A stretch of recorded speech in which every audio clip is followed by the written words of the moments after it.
नमस्कार, मैं डॉक्टर बसंत गुप्ता, सीनियर दंत चिकित्सक, अभिषेक हॉस्पिटल जयपुर से आपका स्वागत करता हूं। आज हम लोग चर्चा करेंगे दांतों में होने वाली परेशानी, जिसको कि हम लोग नॉर्मली पायरिया कहते हैं। कई बार होता है कि हमें लगता है कि हमारे दांत हिलने लग गए हैं, हमारे मसूड़ों में से खून आने लग गया है या हमारे मुंह से बदबू आने लग गई है। कई बार हमें ऐसा भी लगता है कि हमारे आगे के जो दांत हैं उनके बीच में जगह बढ़ती जा रही है, या हमारे पीछे के दांतों में खाना फंसने की समस्या हो रही है, या हमारे मसूड़े फूल गए हैं। ये सभी चीज़ें पायरिया की परेशानी, या जिसको कि हम लोग कहते हैं टेक्निकल भाषा में पेरियोडोंटाइटिस के इंडिकेशन हो सकते हैं। अब क्या होती है ये पायरिया की परेशानी, चलिए इसको समझते हैं। क्या होता है कि हमारे अपने जो दांत होते हैं वो चारों तरफ से मसूड़ों से, हड्डी से ढके हुए होते हैं, और उस हड्डी के ऊपर मसूड़ों की परत होती है। अब ये जो परत होती है मसूड़ों की, ये दांतों के क्लोज कांटेक्ट में होती है, क्लोज ग्रिपिंग में होती है। ये दांतों को एक जगह पे पकड़ के रखते हैं। अब कई कारणों की वजह से, जिनके ऊपर हम लोग आएंगे, ये परत कई बार लूज हो जाती है, जिसकी वजह से जब हम लोग कुछ खाते हैं या हम लोग ब्रशिंग करते हैं तो हमारे मसूड़ों में से खून आने लग जाता है। हमें ऐसा लगता है कि हमारे दांत हिलने लग गए हैं। तो ये हो सकता है आपके परेशानी की शुरुआत हो, जिसको कि डेंटल पायरिया कहा जाता है। अब बात करें कि ये परत क्यों हटती है और ये परेशानियां, ये मसूड़े क्यों कमज़ोर हो जाते हैं, और ये परेशानी का क्या हमारे पास में कोई समाधान है या नहीं है। मसूड़े की जो ये परेशानी है, इसका होने का सबसे कॉमन कारण होता है दांतों की सफाई सही तरीके से नहीं करना या नहीं मेंटेन कर पाना।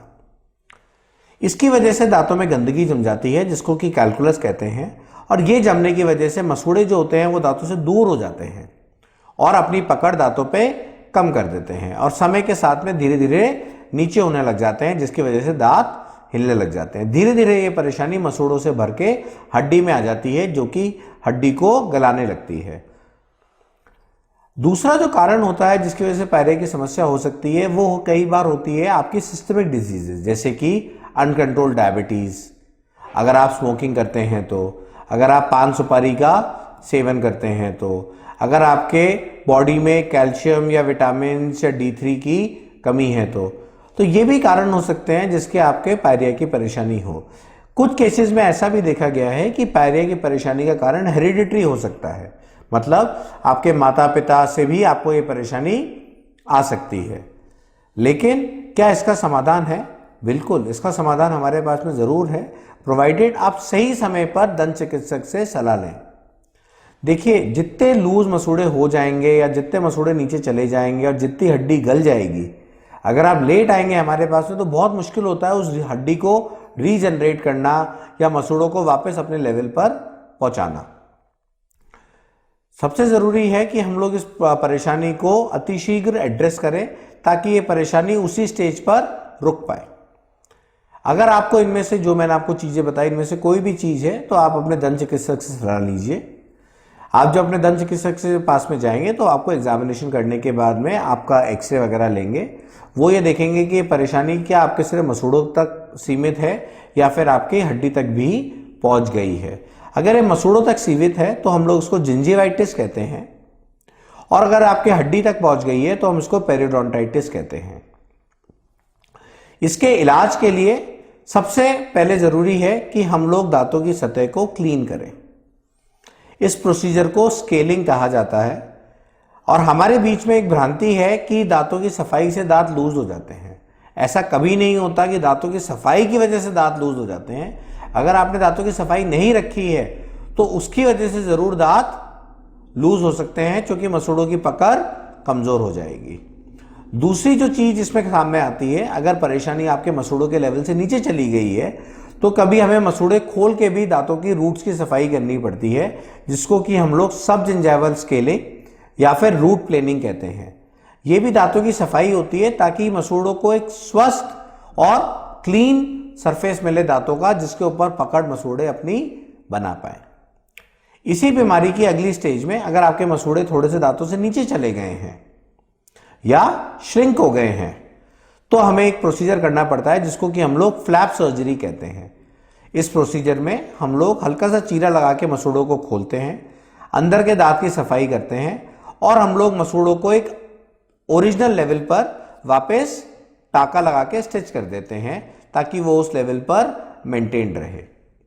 अगर परेशानी आपकी और बढ़ गई है और वो हड्डी तक पहुंच गई है और आपके हड्डी का भी गलने की परेशानी चालू हो गई है, तो फिर इस समस्या थोड़ी सी गंभीर हो गई है, तो हमें इसका अलग तरीके से निदान करना पड़ता है।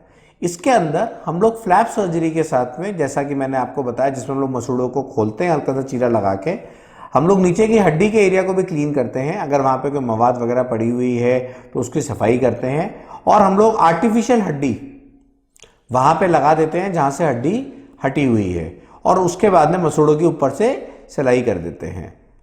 अब इसी आर्टिफिशियल हड्डी की मदद से हमारी कोशिश ये होती है कि आपकी वापस नेचुरल हड्डी बन पाए, बट इसके लिए बहुत जरूरी है कि आप जिस वजह से पायरिया हुआ है और आप अपने दांतों की सफाई रखें और अपने शरीर को स्वस्थ रखें। अगर ये प्रक्रिया कराने के बाद में भी आपकी डायबिटीज़ अनकंट्रोल रहेगी, अगर आपके शरीर में न्यूट्रिशन की कमी होगी या अगर आप दांतों की सफाई नहीं रखेंगे तो ये प्रक्रिया सक्सेसफुल नहीं होगी और ये प्रॉब्लम बार बार होगी। एक और चीज़ जो सबसे बड़ी बात है पायरिया में, वो ये फैलता है। मतलब अगर ये आपके दांतों के किसी एक साइड में रहे और अगर आप इसका इलाज नहीं कराएंगे तो ये धीरे धीरे दूसरी तरफ भी इसके कीटाणु फैलेंगे ही और धीरे धीरे आपके पूरे ही मुंह में पायरिया की परेशानी होने लग जाएगी। अगर आप इस पायरिया की परेशानी से पीड़ित हैं और अगर आप हमारी सेवाएं लेना चाहते हैं तो आप हमें कांटेक्ट कर सकते हैं। हम अवेलेबल हैं अभिषेक हॉस्पिटल, मोती डूंगरी रोड, जयपुर पे। हमारे अपॉइंटमेंट के लिए आप हमें कॉल कर सकते हैं 9829013567 नंबर पर। धन्यवाद।